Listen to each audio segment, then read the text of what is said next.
antsika indray tenin'Andriamanitra ao amin'ny Matio toko fa 9. Ny tanjontsika dia ho any an-danitra. Tsy izay? Ny diantsika io a mandeha mandroso makany amin'ny tompo. Ka mbola ao amin'ilay lalana mandeha any tsara ve ianao? Fa raha ohatra ka taxi be andehananao, mitondra anao makany Ambatolampy 114, nefa ianao miteny hoe zaho any Amboditsiry, tonga any Amboditsiry ve ianao? Inona tokony ataonao mba tonga anao any Amboditsiry? Miala ao anatin'ilay 114 aloha. Dia mijery an'ilay tena bus ilay tena izy mba hatongavanao any amin'ilay lalana tokony aleha. Indraindray ny olona mieritreritra fotsiny hoe ho any an-danitra fa le lalana andehanana efa tsy lalana makany intsony. Le fomba atao nefa fomba tsy fomba ny any intsony. Le zavatra atao nefa mivily tanteraka amin'ilay tenin'Andriamanitra. Dia isan'andro tsika mandiny tena. Isan'andro tsika mieritreritra mbola ao amin'ny lalanao ve? Salama fa 30 vao nijerentsika voaikana dia ozy izy hoe didio zaho toetra ny eritseritra fa taro raha misy lalana mampahory tario amin'ny lalana mandrakizay isan'andro zany dia mila mieritreritra foana hoe mbola ao amin'ilay lalany tompo ve zaty? Mbola ao amin'ilay sitrapon'Andriamanitra ve za? Mbola ao amin'ilay direksion makany an-danitra ve ny tazony? Fa zay tsisy akoatr'izay. Dia ho any an-danitra, ny makany an-danitra. Dia androany ny tompo dia hiteny amintsika hoe inona zava-dehibe aminao amin'ny fiainana? Inona ny hazakazahanao? Inona no imatimatesanao?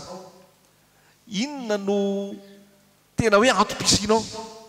Zany efa tonga dia mivaly ianao an Jesosy. Fa fantatsika izay teoriquement miaina ho an Jesosy. Fa raha jerena amin'ny atsipiriam-piainana isan'andro miaina ho an Jesosy tokoa ve? Velona ho an Jesosy ve? Tena hoe mifatoka amin'ilay tena sitrapon'Andriamanitra ve? Mba tsy ho teoria fa tena miaina hoe ao amin'ilay tediavon'ny tompo ve za? Fa fantaro efa ataoko hoe fa klasika efa haitsika foana ilay teny hoe tsy izay rehetra manao amin'ny tompokotompoko no hiditra fanjakalanitra fa nino? Zay manao ny sitrapon'iraiko izay any an-danitra. Inona ny sitrapon'iray izay any an-danitra? Ao amin'ny sitrapon'Andriamanitra ve ianao? Manao ny sitrapon'Andriamanitra ve ianao? Miaina araka ny sitrapon'Andriamanitra ve ianao? Dia tia amerina antsika amin'izay ny ten'Andriamanitra androany. Amerina ozy ahako. Mahatsara amin'ny teny averina fa azona fiainana. Matio toko 20.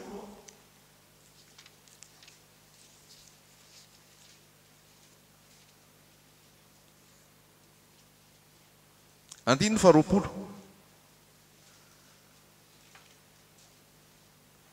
Matio toko 20 andininy 20. Ary tamin'izany dia nandrara ny mpianatra izy mba tsy ilaza amin'ny olona akory fa izy no Kristy. Hatramin'izany no vao natoron' Jesosy ny mpianany fa tsy maintsy hakany Jerosalema izy ka ampijaliany loholona sy ny lohan'ny mpisorona ary ny mpanora-dalàna dia ho vonoina ary atsangana amin'ny 7. Ary Petera nanohina azy hitanila kely ka niteny mafy azy hoe sanatria aminao zany tompoko, tsy ho aminao tokoa izany. Fa izy niodina ka niteny tamin'ny Petera hoe mankanesa ato ivoako ry Satana, fa atafotohinana amiko ianao satria tsy misaina izay an'Andriamanitra ianao fa izay an'ny olona. Dia hoy Jesosy tamin'ny mpianany, raha misy olona tahanaraka aoka izy handany tenany sy hitondra ny azo fitiliany ka hanaraka. Fa na iza no amonjy ny ainy dia avery azy, ary na iza no avery ny ainy noho ny amiko dia ahazo zany. Fa inona moa no so azon'ny olona raha mahazo zao tontolo zao kanefa very ny ainy? Ary inona no men'ny olona ho takalon'ny ainy? Fa ho avy ny zanak'olona amin'ny voninahitra ny rainy mba amin'ny anjeliny dia hamaly ny olona rehetra araka ny nataony. Lazaiko aminareo marina tokoa, misy ny sasany eto izay tsy manandrana fahafatesana mandra-pahitany ny zanak'olona amin'ny fanjakana. Amen. Tantaran'i Jesosy resaka tamin'ny mpianatra dia resaka tamin'ny Petera indrindrandrindra. Raha mamakitsika lokelyn'io dia hitatsika ao Jesosy nanontany tamin'ny mpianatra, ataon'olona iza moa Jesosy? dia samy miteny teo daholo hoe ny sasany miteny hoe Eli, ny sasany miteny hoe Jeremia na anankiray amin'ny mpaminany. Dia avy eo Jesosy nanontany hoe zany ny eritreretin'ny olona hoe Eli, Jeremia, sasany amin'ny mpaminany, fa nareo mieritreritra na hoe ho izy. Dia Petera ny teny hoe ianao ny Kristy, ianao ny Mesia, zanak'Andriamanitra velona. Dia tamin'iny Jesosy ny teny hoe sambatra ianao ry Simona Barjona, fa tsy nofo aman-drano nanambaranao zany fa ny ray izay any an-danitra. Dia nisy fanambarana mihezoneza mihitsy nambara Jesosy amin'ny Petera. Raha jerena zany dia hoe nahazo 20/20 Petera. Fa ny ambiny tsy fantatro ny mpianatra sasany hoe tsy haiko ry Filipo ve, ry André ve, iza tsy namarina. Fa sasany azy Jaona, sasany Jaona mpanao batisa, sasany Eli, sasany Jeremia. Fa ny Petera 20/20 izy ny navalony fantaniana 20/20 ianao no Kristy zanak'Andriamanitra velona. Rehefa laza an'izay Petera latsaka amin'izay fanambarana nataon Jesosy rehetrarehetra hoe lazaiko aminao fa ianao no Petera, ary ambon'ity vatolampy ity no anorenako ny fiangonako, ny vavahadin'ny fiainatsita tsy haresy azy. Omeko anao ny fanalahidin'ny fanjakan'ny lanitra, ka na inona fehezinao ety ambony tany dia ho fehezina any an-danitra, ary na inona vahanao ety ambony tany dia ho vahana any an-danitra. Mety tena avo ny lanitra ka tsy tratra hozy Petera ngamba raha nahazo an'izay teny zay. Tsy hoe ngamba, fa mety tena hoe avo ny lanitra ka tsy tratrako. Nijery andry jaona izy ngamba sy nijery ny sasany teo hoe tsy marina ny anareo fa ny ihany marina. Mety tena raha vazaha izy dia boramena hoe tena sainkisainky avy amin'ny Jesosy mihitsy, fa tena hoe tao amin'ny tena nitadiavin'i Jesosy. Ary nanambaran'i Jesosy amin'izay hoe ianao ny Petera, eo ambony io nanoronako ny fiangonako, tsisy arombaka azy vavahady fiainatsita, omeko anazy ny fanalahidin'ny fanjakan'ny lanitra, na inona fehezina ety ambony tany fehezina any an-danitra, na inona vahana ety ambony tany vahana any an-danitra. Tena hoe très bien Petera, tiafa ny Petera. Misy taontsika malala ihany koa an Jesosy, ary très bien mihitsy miaraka amin'ny Jesosy, 20/20 mihitsy miaraka amin'ny Jesosy. Fa toy izy andray ilay tantara amin'ny 9/20 dia mihoatra ny 0/20 ny Petera, tsy haiko hoe -7 sa -10. Amin'ny voalohany zany tena tao hoe Kristy zanak'Andriamanitra velona, faly Jesosy, nahazo fanambarana, nahazo fahefana mihitsy no hena Petera. Fa avy eo tatoriana teo akaiky kely teo fotsiny, miara miresaka eo ihany, teo ariana tonga dia nahazo hoe voako indray ianao ry izy, lasa Satana indray. Io famonjena io mila tazomina tsara hatramin'ny farany, fa tsy hoe nibebaka voavonjy ilay mandeha dia vita izay fa voavonjy foana. Raha tsy miampina ianao, raha tsy mibebaka ianao, raha tsy mitandrina ianao ka manaiky idiran'ilay ratsy, raha manome fitoerana ho an'ny devoly, raha ohatra ka tsy miorina tsara amin'ity ten'Andriamanitra ity, dia mety molo very ianao. Fa mamitaka be ny teny hoe nibebaka ianao, vita batisa ianao, nanolo tena ho an'i Jesosy ianao, sy tsisy atahorana tsony fa voavonjy mandrakizay ianao, na inona ataonao, na inona ataonao. Tandremo fa fitaka zany.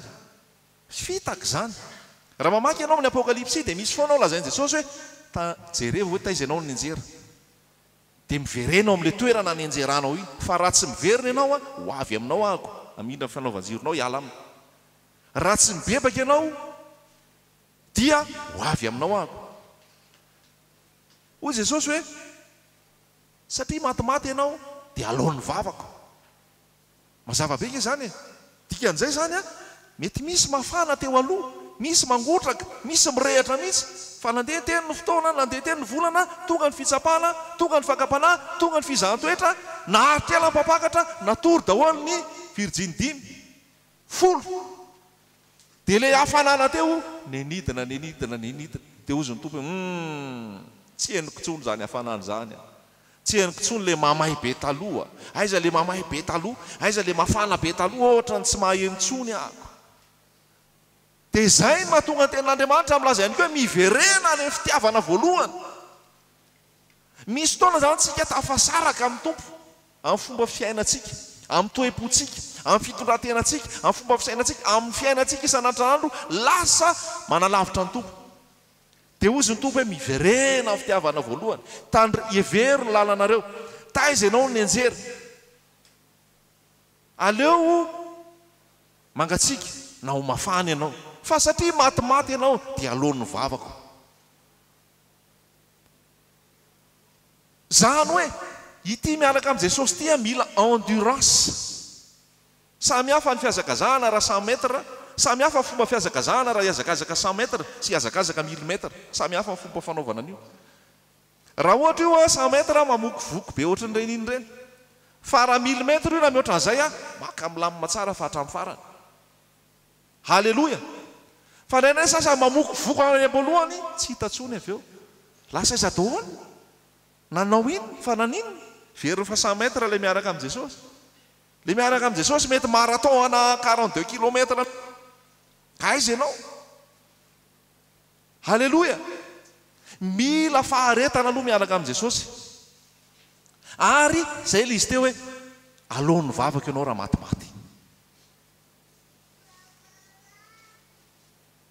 dia mbola fampidirana amin'le teto le ampetera amin'izay ity matsy dia hoy izy hoe tandremo so misy mamitaka hoe rehefa an Jesosy za vita batisa za mpandray fanasany tompo zako efa nibebaka efa tamin'ny lasy zany fa ny amin'izao fotoana ianao manahoana ny amin'izao amin'ny firy zao amin'ny 10 sy 10 20 amin'ny 10 sy 10 manahoana ianao fa zay ny dedavin' Jesosy ny amin'ny androany ny amin'ny tany aloha tany 8 eo zay valim-pity omenanao arakaraka izay asa fanompona zay zavatra rehetrarehetra nataonao andray zany misy valim-pity amin'ny asa fanompona fa ny amin'le famonjeny hidiranao fazakany lanitra mihitsy ny tena miakina amin'le androany zay matsy hoe raha anio raha ian'ny feonanareo aza manamafy fonareo ny amin'ny androany ny ambo zao fa io tsisy resaka mihitsy hoe zay tamin'ny 5 taona nanolo tena zay tamin'izao ny androany zao ve ianao vonona ve raha tonga Jesosy zao ve ianao vonona raha ho avy Jesosy sao zany hoe oka aloha oka mihitsy aloha fa tena mbola misy zatra mila lamina be mbola misy zatra mila amboarina be misy an'izao rehetrarehetra zao fa ny amin'ny fiainana isan'andro zay mahatonga an'le teny eto zany hoe mihevitra ny an'Andriamanitra ve isika fa Petera dia lankasitrahana fa rehefa avy eo izy nahazo ny teny hoe Satana teo zany izy nahazo an'ilay 20 nahazo tehaka mihitsy nahazo orakoraka fa teo aorian'izay Satana inona nahatonga ny Petera nahazo le hoe ao ivoaka ianao ry Satana samy mamaly tsika tsy ny saina izay an'Andriamanitra fa ny saina izay an'olona ny tediavin'ny Petera zany dia hiaraka aminy eo foany Jesosy nahafinaritra ny Petera angamba mahita an'le mofo be tabe mitombo mahafinaritra ny Petera nahita an'le mofo 5 sy azan-drano 2 mahafinaritra ny Petera fa miracle après miracle miaraka amin'i Jesosy nahafinaritra ny Petera fa zay maty dia nitsangana zay narary dia sitrana zay boka dia nadio zay clé maina dia sitrana dia izy Petera hoe allo fixeny ity Jesosy ity fa ny Jesosy nefa mandalo io any zay rehetrarehetra zay satria tsy eo tsy hijanona eo ny amin'i Jesosy mission an Jesosy telo taona sy tapany dia vita ny sitrapon'Andriamanitra dia zay hoe amin'ny 1:20 tsy maintsy akany Jerosalema tsy maintsy ireo zay tenin'Andriamanitra zay tsy maintsy tsy optionnel hoe zay tiany famprogramman'Andriamanitra tamin'i Jesosy dia ahoana tsy maintsy makany Jerosalema dia rehefa tonga Jerosalema dia manino ho ampijaliany loholona sy ny loham-pisorona dia ho vonoana Petera angamba nainao zany efa nikaikaka mihitsy hiakatra ny Jerosalema ho ampijaliany ho vonoana inona daholo zany tsy zaka amin'ny Petera fa zay nefa ny plan parfait an'Andriamanitra zany hoe zay ny sitrapon'Andriamanitra ara-dalàna izay ny sitrapon'Andriamanitra ho tanterahana amin'ny maha-olombelona dia mafy hoe tsy maintsy ho an'i Jerosalema ho ampijaliana frantsihana ho vonoana atsangana amin'ny andro fahatelo izaho sy ianao ve mieriseritra hoe inona ny sitrapon'Andriamanitra amin'ny fiainako inona ny sitrapon'Andriamanitra amin'ny fiainan'ny zanak'olombelona inona ny sitrapon'i Jesosy amiko sa averika an'izay indraindray tsika maka an'i Jesosy mba hanaovantsika ny sitrapontsika Indraindray toriany Jesosy a. Toriany Jesosy hoe vahaolana, marina fa vahaolana Jesosy. Toriany Jesosy hoe tena tsara ny miaraka aminy, marina mihitsy zay rehetra zay. Toriany Jesosy hoe ankino amin'ny Jesosy, hoeteo amin'ny Jesosy, apetrao amin'ny Tompo hoe marina daholo zany fa tsisy diso. Fa izao Jesosy io manana ny sitrapony, manana ny heviny, manana ny plany, manana zay tiany atao. Mieritreritra an'izay ve tsika? Mihevitra an'izay ve tsika? Manontany an' Jesosy ve tsika? Androany ve zao tsika nanontany hoe inona moa sitraponao Jesosy zao amin'ity tontolo andro ity? Sa tsika vao mivavaka dia tonga dia hoe reto ny tiako atao amin'ity androany ity? Fa ny fahamatorana ao amin'i Jesosy, ny fitombona ao amin'i Jesosy, ny lehilahy lehibe sy vehivavy lehibe ao amin'i Jesosy dia ny manontany hoe inona ny sitraponao? Aiza ny tianao alehako? Inona ny tianao ataoko?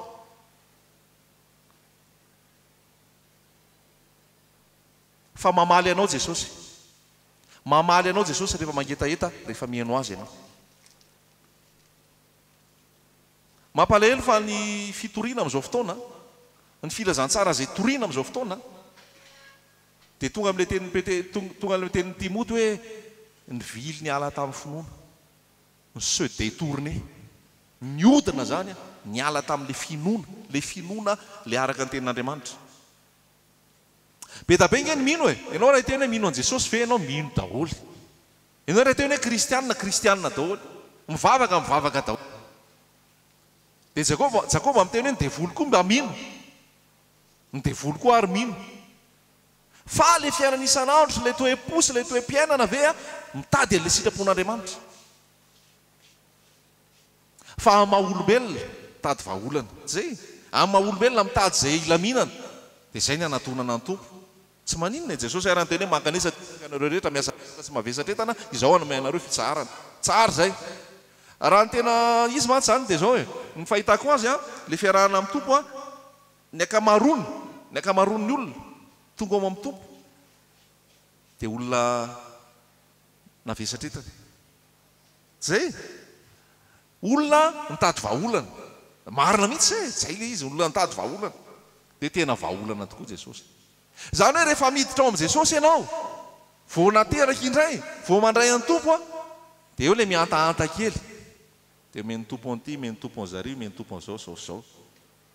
Hoe mahaolana tokoa ny Tompo. Fa rehefa me mandroso ao amin'ny Tompo ianao, dia izay, le fahamatorana ao amin'ny Tompo a, tsy izay intsony hoe hitady vahaolana ao amin'ny Tompo. Fa inona ny tian'ny Tompo? Azonareo ve zany resahako zany? Raha mamaky ianao amin'ny 5:4 dia ozy amin'izay Jesosy hoe raha misy tanaraka aoka izy andany tenany. Renoncement à soi-même.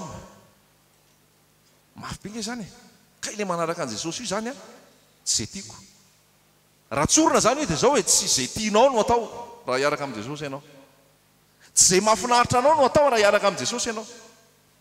Fa Jesosy manana ny prinsipany, Jesosy manana ny fitsipikany, Jesosy manana ny lalànany, Jesosy manana izay sitrapony tiano ataonao. Fa tsy ianao manana ny sitraponao tianao ataon' Jesosy aminao. Alleloia. Azontsika ve zay? Tsy diso manatona an' Jesosy raha misy olana. Tsy diso no manatona an' Jesosy raha misy mavesatra. Zay mihitsy ara nataony. Tsy diso mihitsy. Aty Jesosy ny teny hoe inona ny tianao ataoko aminao. Zay. Fa jerevo rendrarehetra reny tany am-piandohana ny eona tamin'i Jesosy. Fa ao amin'ilay marsa kretianina, le dia miaraka amin'ny Tompo ao amin'ilay fahamatorana, misy fotoana amin'izay ianao tonga namina stady hoe tsy be fangataka intsony, tsy mitady ny anao intsony.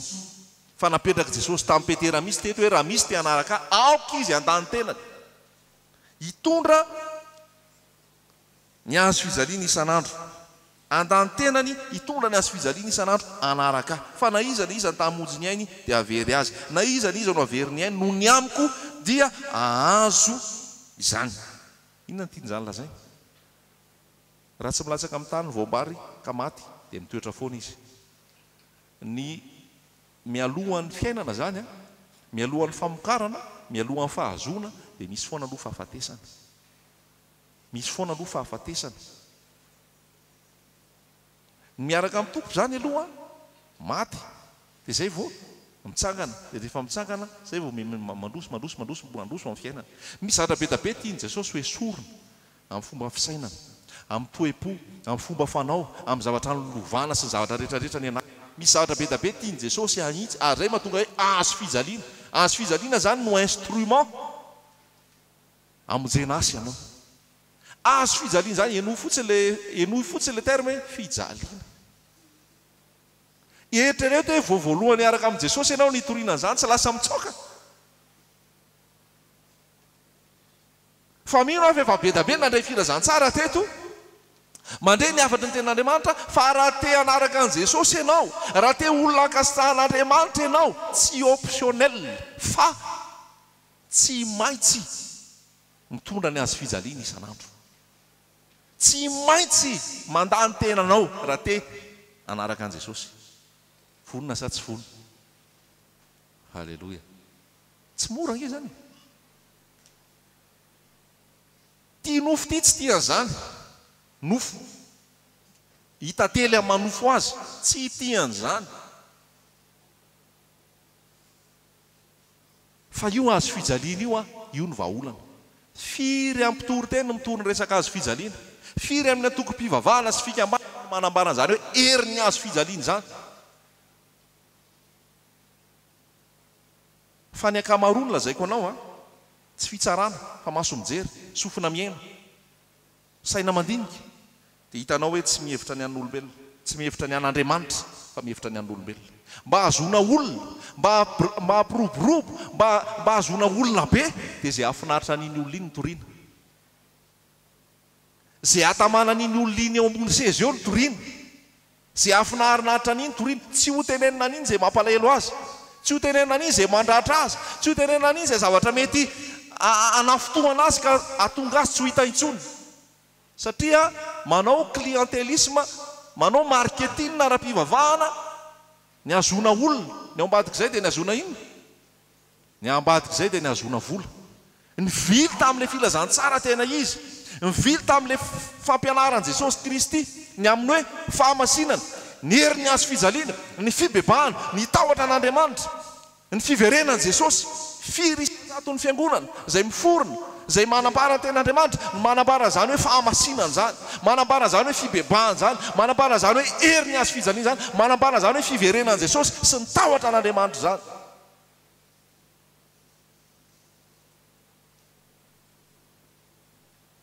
Manana ny ondro vitsy ny tompo, aza matahotra ny ondro vitsy, fa sitrak'Andriamanitra omenanareo ny fanjakana. Fa maro natsona fa vitsy novonjena. Mampatahotra nge ty tantara ty Petera apôstôly. Petera apôstôly nanam-panambarana ny amin'ny Kristy, nomena ny fanalahidy, nanana ny fahefana hoe zay vahana dia vahana, zay idina dia idina. Fa i Petera nazo hoe ao ivoako ianao ry Satana, fa tsy mihevitra ny an'Andriamanitra ianao fa ny an'olombelona ihany. Ary ny tena mampalahelo dia hoy Jesosy hoe fahatafotohinana amiko ianao. Isan'andro zany tsika mieritreritra sao dia fahatafotohinana an' Jesosy ary zao ataoko izao, sao dia fahatafotohinana an' Jesosy ary zao fiainako izao. Fa Andriamanitra masina, Andriamanitra mahery, Andriamanitra tsy toa, Andriamanitra tsy azo vazivaziana, Andriamanitra mitady zay hahatanterahantsika ny sitrapony.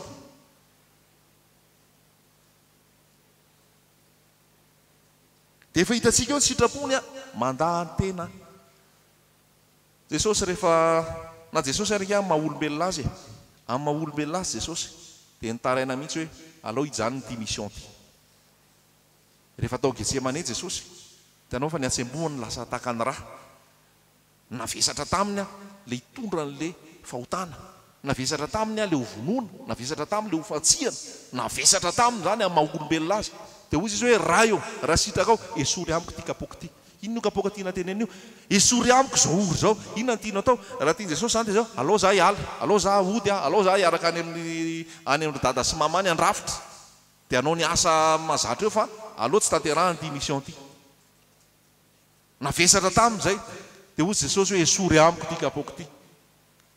Fa hitanao ny fahendrenana ananan'i Jesosy, nefa aoka tsy ny sitrapokony ianao atao fa ny anao. Aoka tsy ny sitrapokony no atao fa ny anao. Zay ny nangatahany Jesosy. izay ny tenen'i Jesosy. Isan'andro ve tsika tsirairay avy mitady an'izay hoe inona ny sitraponao, fa zay sitraponao no tanterahana, zay sitraponao no tanterahana, zay tianao no atao. Mety mafy amiko Jesosy, mety mavesatra amiko Jesosy, mety tena mandratra sy hahafaty ahy mihitsy Jesosy, zay ny tadiavinao hahafaty ahy mba havelonandray. Zay ny tena tiana iainantsika tsirairay avy zay manatrika an'ity fotoan'ity androany, mandany tena mitondra ny azo fijaliana isan'andro manaraka an' Jesosy. Raha te hamonjy ny ainao vao mainky ho very, raha tena mbola te hahazo ny anao foana ianao vao mainky ianao ho very, fa ianao mamotsitra hoe avotsotro daholo, tsisy tazomiko, tsisy zavatra mahamaiky anahy tsony, tsisy zavatra important amiko tsony afa-tsy ianao Jesosy. Dia Jesosy indray ny hamaly ianao mihoatra noho izay nieritreretinao. Halleloia. Izay mahavery ny ainy no avonjy azy, fa zay tia ny ainy no avery azy. Tadidio tsara io matoy toko 210 io.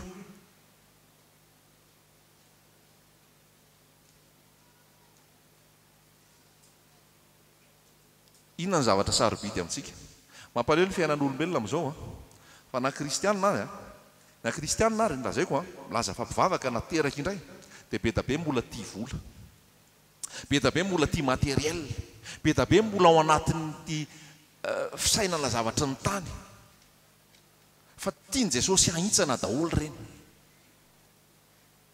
Eo aminao ny vola fa tsy ho tianao, eo aminao ny fitaovana fa tsy ho tianao, fa ho Jesosy no tianao. Lioka toko 210 vakio, Lioka toko 210 dia hoy ny voasoratra amin'ny 410. Lioka toko 210 410.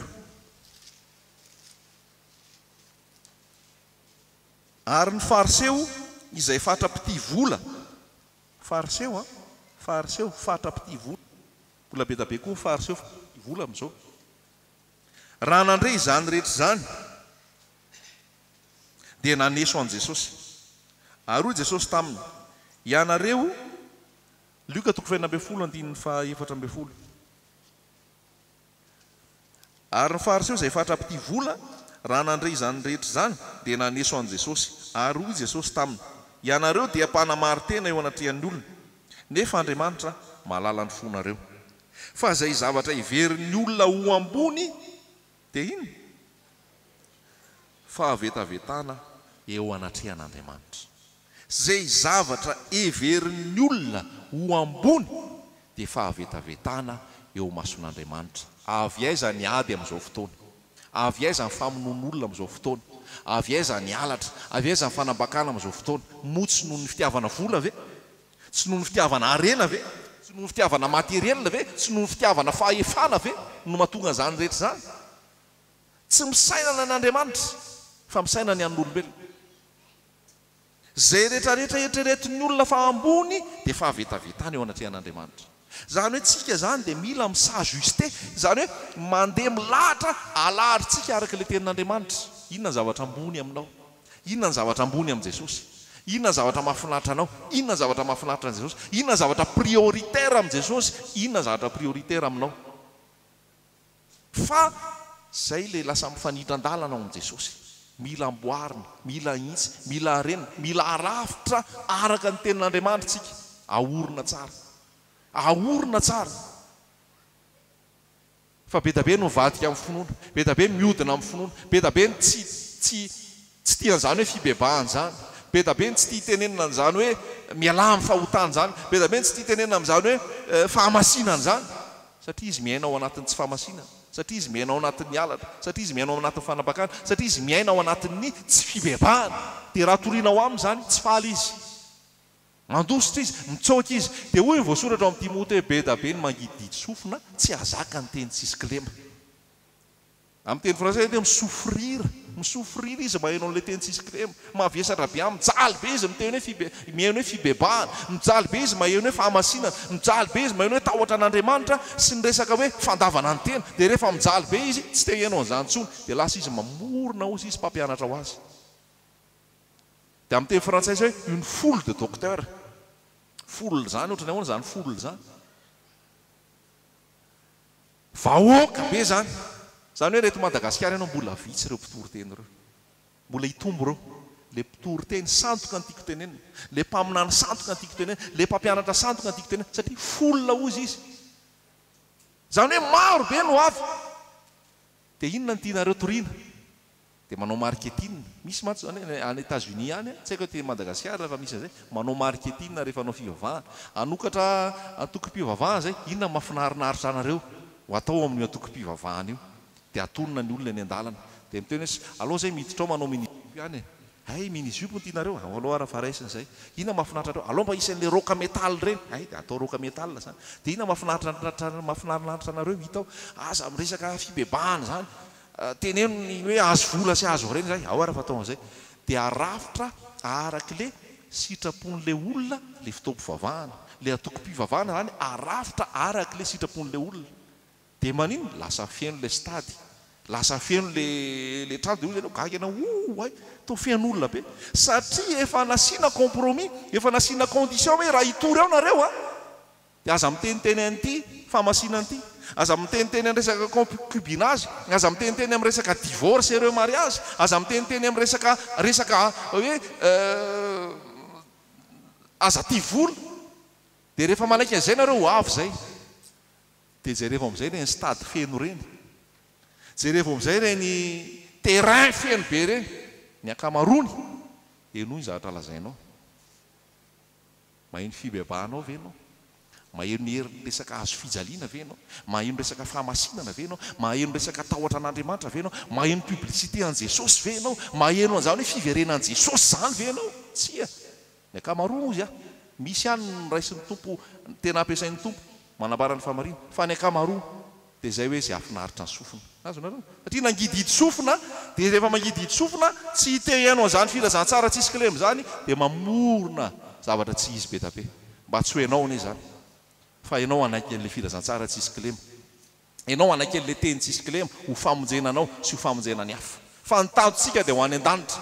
Ka raha porisihana ianao amin'ny resaka filany nofo, tsy ho tenenanao ny resaka fahamasinana, tsy ho tenenanao ny resaka fibebahana, tsy ho tenenanao ny resaka tahotra an'Andriamanitra, dia tsy ao amin'ilay lalana makany an-danitra ianao zay. Na milaza ara fa kristianina. Tsy ao amin'ilay lalana ho any amin'ny Jesosy ianao zay, fa Jesosy hafa. Fa misy Jesosy hafa tsinona. Fa le Jesosy maty teo amin'ny hazo fijaliana, nalevo nansangana tamaty, no tiana resahana aminao. Halleloja. Ao ivoaka ianao ry Satana ozy. Fa atafitohinana amiko ianao. Tsy mihevitra an'izay an'Andriamanitra ianao fa an'ny olombelona ihany. Fanambarana koa zany an' Jesosy zany. Mampatahotra zany, mampalahelo zany. Isan'andro mba ataovy fiainantsika isan'andro hoe mba tsy ho fatafitohinana ao anao an Jesosy. Inona ny hevitrao, inona ny tianao atao. Halleloja. Fa io tsy vitany hoe ny bebaka ihany dia nanotenao an Jesosy. Fa isan'andro amin'izay misy asa tiany Jesosy ataonao. Misy fiainana tiany Jesosy fomba fiainanao. Misy toerana tiany Jesosy alehanao. Misy toerana tsy tiany Jesosy alehanao. Misy zavatra tiany Jesosy ataonao. Misy zavatra tsy tiany Jesosy ho ataonao intsony. Dia anjaranao ny mandoalika eo anatrehan'ny tompo. Te hanakaiky anao, te hitovy aminao, te hafantatra anao a Jesosy. Mba hitovy endrika aminao. Fantary fa ny tanjon'Andriamanitra amiko sy aminao dia ny hotovizanao amin'i Jesosy. Mba ho lamatoa amin'ny raha lahamaro Jesosy. Ny lalana dia avinao isan'andro ve? Manefy ianao anamboarana Jesosy hitovy aminao. Anamboarana anao hitovy amin'i Jesosy. Ao amin'ny Romanina toko 9. Romanina toko 9.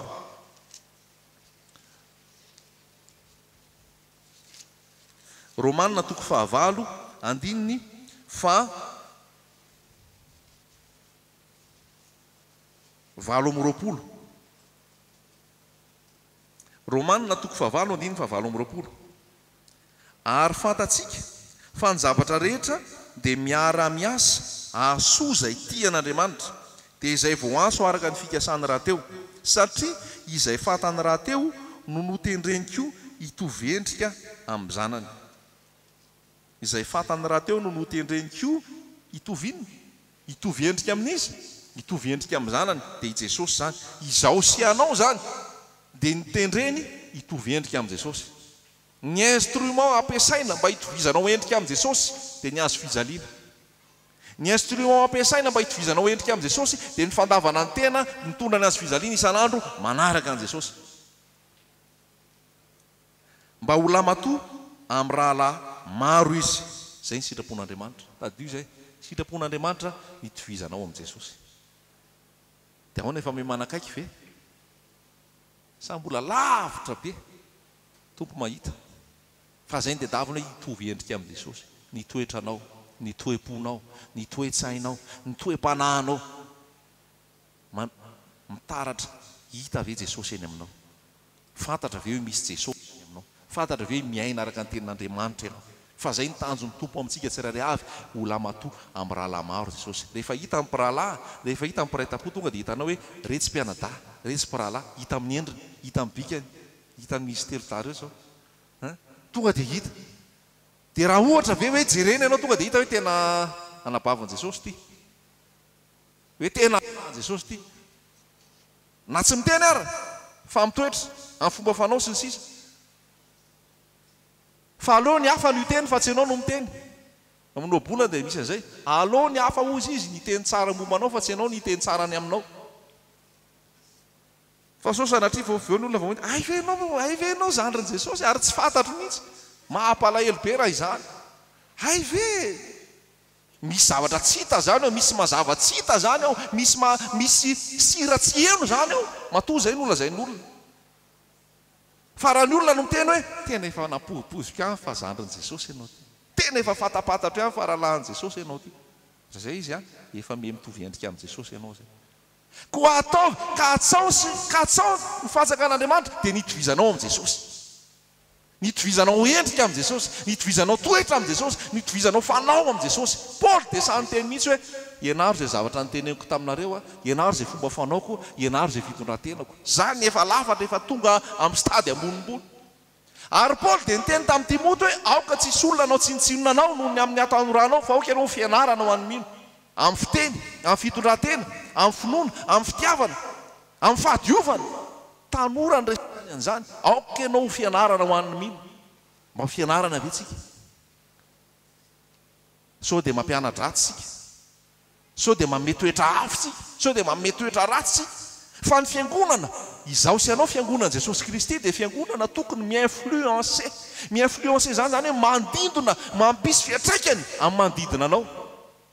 Ka rehefa eo ianao, rehefa miaina eo ianao, rehefa hita eo ianao, tokony mipakany amin'ny hafa. Zay toetranao zay, zay fahatsaranao zay, zay fomba fanaonao zay, tokony mipakany amin'ny hafa zay. Zay ny fiangonana. Ny fiangonana dia manafika.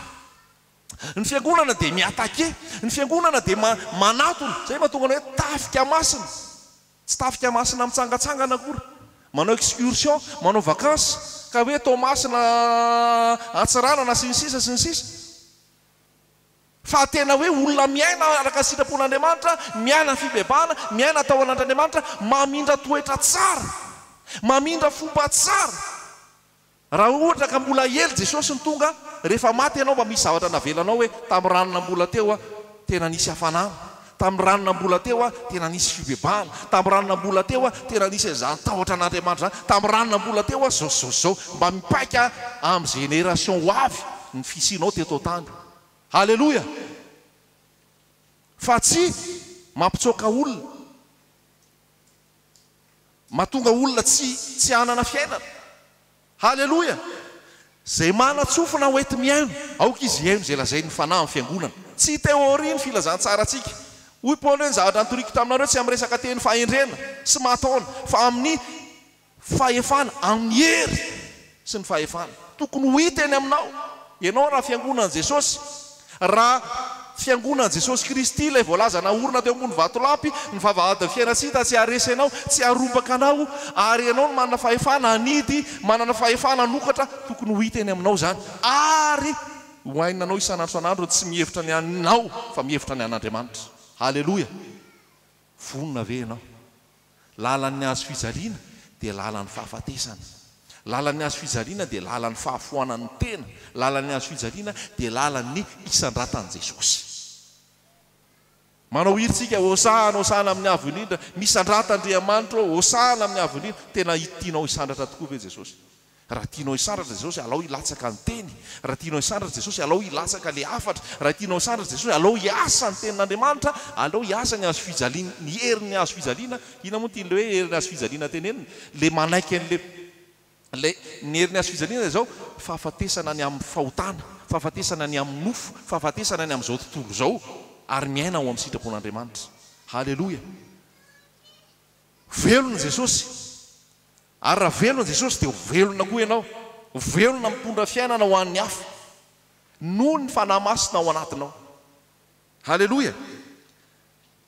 Fa amin'izao fotoana io tonga amin'ny raha mijery ny fiainana eto tany ianao dia miverina any amin'le za rehefa mandinika misy le fiainana eto tany dia miverina any amin'ny mpitory teny dia ohatran'le lazainy Solomona hoe zavapoana dia zavapoana, zavapoana sy misambo-drivotra daholo. Vanité des vanités, tout est vanité et poursuite du vent. Izy io miteny Solomon, izy zany Solomon zany ny mpanjaka nanan-karena indrindra teto tany, ary nampanankarena amin'izao fotoana raha tsy mbola misy ohatran'ny Solomon. Zany ny mpanankarena indrindra ary zany fahindrena ambony indrindra. Fa hoy Solomon hoe zavapoana dia zavapoana, zavapoana sy misambo-drivotra ny zavatra rehetra. Efa nataoko jereny masoko daholo izy izao zavatra rehetra zao, efa nataoko daholo zay azona harena, efa nataoko daholo zay azona fananana. Fa hoy Solomon hoe zavapoana daholo zany, zavapoana sy misambo-drivotra daholo zany. Any amin'ny farany teny dia hoy Solomon hoe Andriamanitra no atahory ary ny didiny no ankatoavina. Fa ny zavatra rehetra dia hoentin'Andriamanitra ho tsaraina, hoentin'Andriamanitra ho tsaraina. Ny zavapoana dia zavapoana, zavapoana ny zavatra rehetra. Zay ny antony, zay ny fiainana.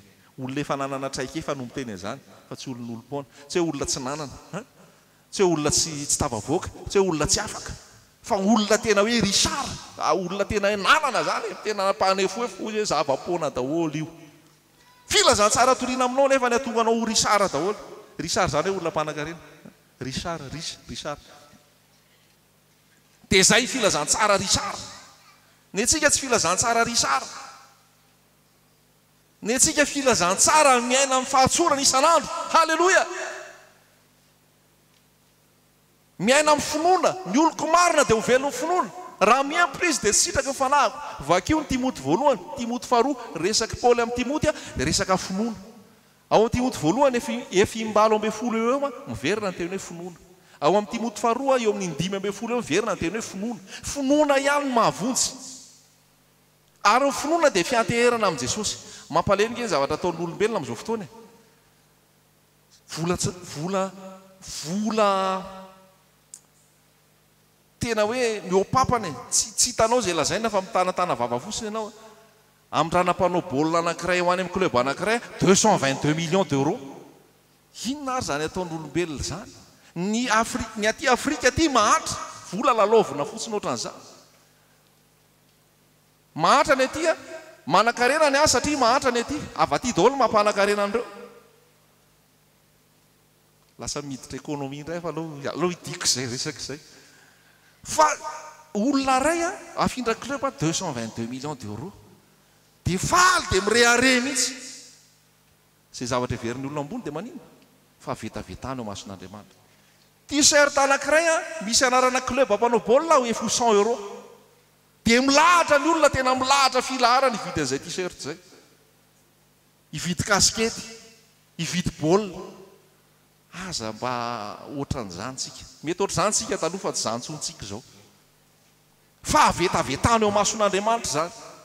Fa vetavetana eo mason'Andriamanitra zany. 222 millions d'euros alefa aty Afrika. Ahavitana zavatra be da be, amikisana mahatra maro. 222 millions d'euros akana olona ray atsy amin'ny club ray, ho ato amin'ny club. Izy aloha tsy kristianina anazy ny azy. Fa tiako tenena fotsiny hoe tena fa vetavetana eo mason'Andriamanitra, sa zavatra. Zavapoana dia zavapoana, zavapoana dia misambo-drivotra ny zavatra rehetra. Zany hoe raha ianao manan-karena, raha ianao averiko foana iny andro zany dia teneniko foana, tsy njovo foana ny mahatra, tsy njovo ny madinika, tsy njovo izay tsy manana, fa zay no atonga ny tompo eo, atonga ny tompo ampiasa anao sahala amin'izay. Fa raha teto Jesosy, raha teto tany dia mifampantany tentsika hoe taiza reny nisy an'i Jesosy raha teto tany izy. Dia teny amin'ny arabe, teny amin'ny ankizy mahatra teny izy. firy amintsika nefa hita firy amintsika reto nefa zao hita eny amin'ny arabe eny amin'ny ankizy mantra mila lamina koa lola izy fandraindray ilay ankizy mantra indraindray ohatrany hoe misy structure mila amboarina zany e tsy haiko mila amboarina fandraindray ilay ankizy koa mila fa misy tokony atao hoe aleo aloha atokana mihitsy izy a dia maka fotoana anankiray a dia vorina dia tiany areo fa le lasa zatra koa izy mandeha eny dia lasa be fangataka foana tsika manabe tsika mampianatra eto firenena misy zatra mila amboarina koa le izy tiako tenenina fa ndraindray a tsy ahoana moa zany misy mila amboarina tiako tenenina fa ndraindray a lasa mampianatra tsika tenenina hoe raha ny tokony ho izy a tokony misy structure misy rafitra zany dia misy fanabeazana dia misy fitaizana fa tsy hoe omena le zaza kely eny an-dalana eny dia zay fotsiny fa misy zavatra mila amboarina ohatrany hoe la ozy ny sinoa zay moa zany japonais le hoe raha te azo trondro izy tsy trondro omena azy fa omena rato izy anaratono misy zavatra mila amboarina fa tompo hiteny aminao dia anamboatra dia anoro anao zay tokony atao fa ny tiana tenenina amintsika dia zao zay ambony amin'i Jesosy eritreretiny taiza anisan'i Jesosy raha teto tany inona ny namaky an'i Jesosy raha teto tany inona ny narototra an'i Jesosy raha teto tany dia Jesosy teny amin'ny kamboty teny amin'ny mahatra teny amin'ny mpitondratena teny amin'ny mpananotena teny amin'ny sahina teny amin'ny reny rehetrarehetra satria tsy ny finaritra ny mila mpanao fanafody fa ny marary haleloia fantaro ny sitrapon'Andriamanitra fantaro zay tian'Andriamanitra atao fantaro zay tian'Andriamanitra ale fa zay lazaiko mba manisy marika ianao hoe nisy marika teto anao fa tsy ianao aloha no hita fa Jesosy mahatonga n'io marika io tonga eo dia noho Jesosy azontsika ve zany tenin'Andriamanitra zany misaina ny an'Andriamanitra fa tsy misaina ny an'olombelona misaina ny an'Andriamanitra fa tsy misaina ny an'olombelona rehefa misaina ny an'Andriamanitra ianao manapo azy ny zavatra rehetra zay le izy io zany mitovy amin'ireo kasao ny fanjakan'Andriamanitra sy ny fahamarinany manapo azy ny zavatra rehetra inona ny tiany Jesosy atao zay zavatra mamaky lohanao ao ny amin'ny fiainanao ny amin'ny hoavinao ny amin'ny vadinao ny amin'ny ankohonanao ny amin'ny tokantranonao apetrao amin'ny Jesosy zany dia jerena hoe inona ny tianao atao Jesosy mandamina an'io ambiny io fa ozy ianao ahoana moa ny isainako any an'Andriamanitra nefa ny ary ty tsy milamina ka izay mihitsy le izy ny atonga anao isainana an'Andriamanitra mihitsy ny atonga an'io tsy alaminy fa raha milaminy io tsy isainana an'Andriamanitra tsony ianao zany hoe tsy fiteny zany hoe alao aloha ilamy ty anaty dia isainana an'Andriamanitra avy eo taraika eo ianao fa isainy an'Andriamanitra dia manampy ny zavatra rehetra sainy an'Andriamanitra ka sao zay an'Andriamanitra inona ny tiany atao dia anampy ny zavatra rehetra mba mihevitra ny an'Andriamanitra fa tsy mihevitra ny an'olombelona mba tsy ho fatafitroinana ho an'i Jesosy fa fifaliana ho an'i Jesosy ny fisinao sy ny fomba fiainanao haleloia miaina araka ny tenin'Andriamanitra miaina araka ny fitarihan'ny fanahy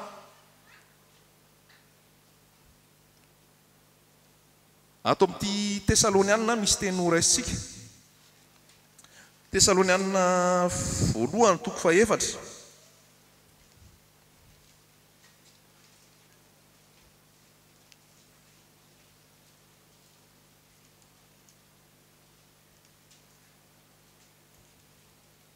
andininy fahatelo Tesalonianina voalohany toko efatra andininy fahatelo fa izao ny sitrapon'Andriamanitra dia ny anamasinana anareo ifadinareo ny fijangajangana zay zao sitrapon'Andriamanitra anankiray ny amasina anao tsy miditra fanjakan'Andriamanitra zay tsy manam-pamasinana zay tsy manam-pamasinana dia tsy ahitany tompo zay ny sitrapon'Andriamanitra mikatsaka an'izany ve ianao mikatsaka an'izany ve ianao mitady an'izany ve ianao hoe izao ny sitrapon'Andriamanitra dia ny amasina anareo ifadinareo ny fijangajangana zany a misy heviny be fijangajangana voalohany aloha dia ny fijangajangana ara-nofo mihitsy fijangajangana filany nofo mihitsy fa fijangajangana manaraka ihany koa dia ny fahafoizanao an'Andriamanitra lasa misy fitoerana misy ambony ho Andriamanitra eo amin'ny fiainanao lasa misy ambony noho Jesosy amin'ny fiainanao raha misy prioritera noho Jesosy eo amin'ny fiainanao mijangajanga ianao satria mafoy an'Andriamanitra lasa takalinao zavatra hafa izy nefa te haka ny toerana loha voalohany indrindra eo aminao andiny fafito fa Andriamanitra tsy niantso antsika ho amin'ny fahalitoana fa amin'ny fahamasinana tsy niantso antsika ho amin'ny fahalitoana fa amin'ny fahamasinana zay no antson'Andriamanitra amiko sy aminao mba ho masina ho masina.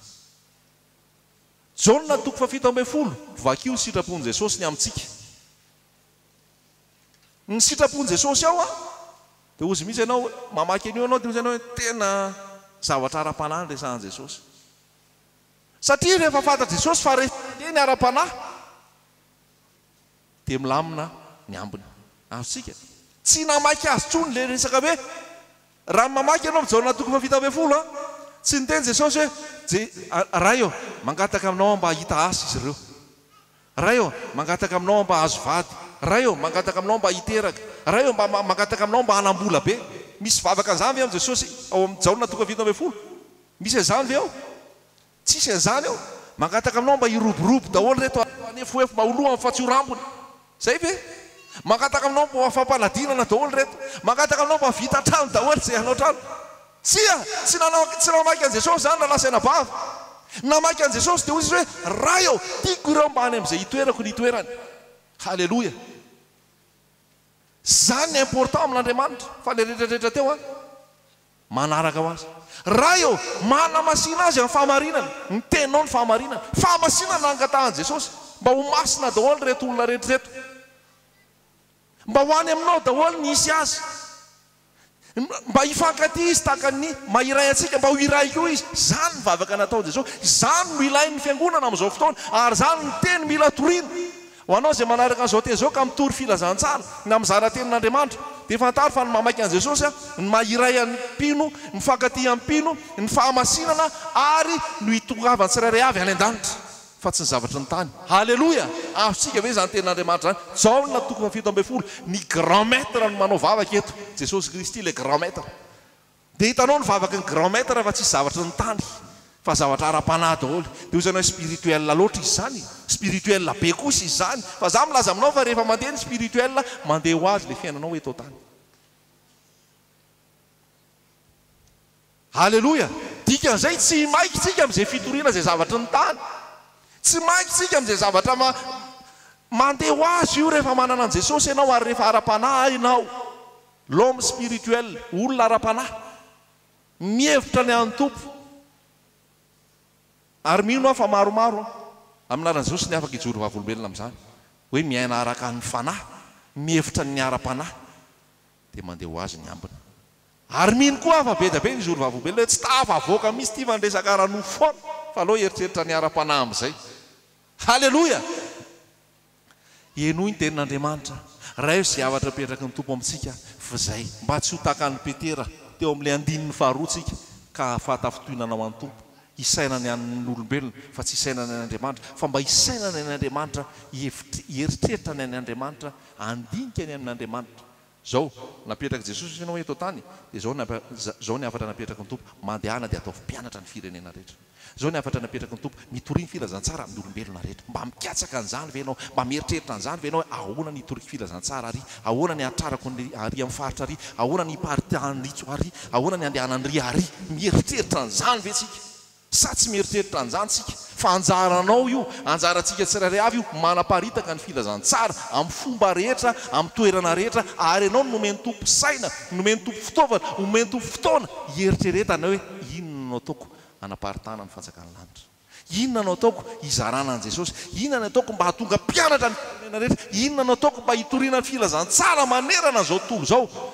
Fa Jesosy tsy atao tany tsony fa ianao no irahany, ianao no ampiasainy. Ka raha ianao no mianahala sy mihevitra ny momba ny tenanao dia tsy handroso ny filazantsara. Fa ianao mila mihevitra ny an'i Jesosy, mila mihevitra ny an'ny filazantsara, mila mihevitra ny amparitahana ny filazantsara, mila mihevitra izay hikasihan'olona ho an'i Jesosy. Fa tsy miaina ao amin'izay tianao, izay mahafinaritra anao sy ny tontolonao, enao, fa tokony ho tontolon'i Jesosy. Paul dia nilaza mihitsy hoe tsisy antony intsony ny ivelomako izy ary tsisy zavatra mamaky anahy intsony eto tany, fa mamaky anahy dia ny anambarana an' Jesosy, ny toriana an' Jesosy. Misy eritreritra kely dia Jesosy, misy eritreritra kely dia Jesosy, misy eritreritra kely dia Jesosy. Mba manao an'izany ve tsika? Tsy fitsarana ny tenin'Andriamanitra fa fametrahana antsika manoloana ny tenin'Andriamanitra. Fa indraindray ny olona misy eritreritra kely dia business, misy etrehtra kely dia misy na izy, misy etrehtra kely dia vola, misy etrehtra kely dia vola. Raha leo amin'i Jesosy dia tsy izay intsony. Misy etrehtra kely dia fanjakan'Andriamanitra, misy etrehtra dia fanjakan'Andriamanitra, misy etrehtra kely dia Jesosy Kristy. Halleloia. Misy saina ny any Andriamanitra fa tsy misaina ny eto tany. Averiko ihany, tena lazaiko anao mihitsy, tsy hoe ho tsy zarizary ny fiainanao, ara-pitaovana sy ara-piainana ara-nofo, satria ianao nikajaka amin'ny fanjakan'Andriamanitra, manala baraka ny tompoko ianao raha izay. Fa ny fiainanao isanandro dia tokony ho hitan'ny tompo, ho hitan'ny olona ny fikasihan'i Jesosy ianao, famomban'i Jesosy ianao. Fa ataovy alohan'i Jesosy, ataovy ambony Jesosy, ataovy zava-dehibe aminao Jesosy. Voalohany indrindra aloha dia ny fampiatrononao an' Jesosy ao am-ponao. Ny voalohany indrindra dia ny fibebahana, ny fiekena fahotana, tsy ny fiverenana amin'izany intsony. Ny faharoa dia ny fikolokoloana n'le fahafanana ao amin'i Jesosy, le firetana ao amin'i Jesosy, ny fikolokoloana n'le aim-pahaaraka amin'i Jesosy. Dia ny fahatelo dia ny mandeha anaparitahana an' Jesosy, anambarana an' Jesosy. Mihevitra izany ve ianao? Saino izany, hevero izany, fa izay ny lalana tian'ny tompo, izay ny lalana tian'ny tompo. Tondra ny azy fijaliana, mandany tenany, izay averiny ainy no avonjy azy, izay avonjiny ainy no avery azy. Inona ny soa azon'ny olona raha ho azony izao tontolo izao, kanefa ho veriny ainy. Mba hiandroso ianao ao amin'i Jesosy. Ho faly aminao Jesosy, ho faly aminao Jesosy. Amen.